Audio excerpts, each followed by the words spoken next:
এদিকে পিআর পদ্ধতিতে উচ্চকক্ষ বিষয় নিয়ে জামাত দাবি করেছেন। কেন করেছেন এই বিষয়ে বিস্তারিত আপনাদেরকে জানিয়ে দিব এই প্রতিবেদনের মাধ্যমে। সম্মানিত দর্শক, আপনারা আমাদের পাশে থাকুন।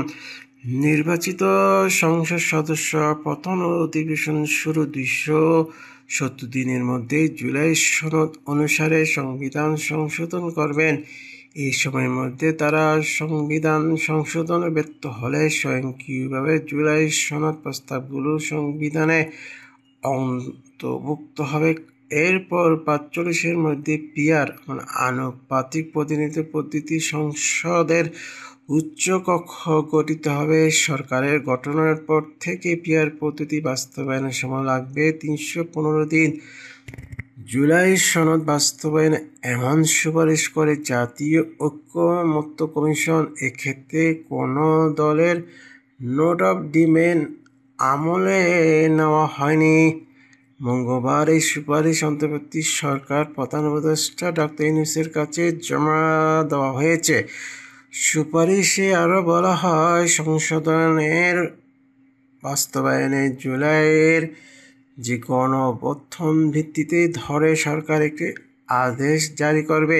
আদেশের নাম হবে জুলাই জাতীয় সনদ সংবিধান সংস্কার বাস্তবায়ন আদেশ 2025।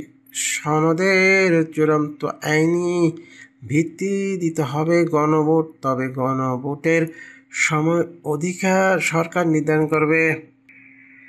সুপারিশগুলো জমা দেওয়ার পর রাজধানী ফরেন সার্ভিস একাডেমিতে সম্মান করে বলেন ঐকমত্য কমিশনের সহসভাপতি অধ্যাপক আলী রিয়াজ। এই সময় তিনি জানান, জুলাই সনদ বাস্তবায়নে 2টি বিকল্প সুপারিশ করেছে কমিশন। এর মধ্যে সরকারি আদেশ জারি এবং গণভোট রয়েছে। এছাড়া জুলাই সনদে 84টি সুপারিশ 3 ভাগে বাস্তবায়ন সুপারিশ করেছে কমিশন। এর মধ্যে সংবিধান সংশোধন সংক্রান্ত 48টি প্রস্তাব গণভোটের মাধ্যমে বাস্তবায়িত হবে।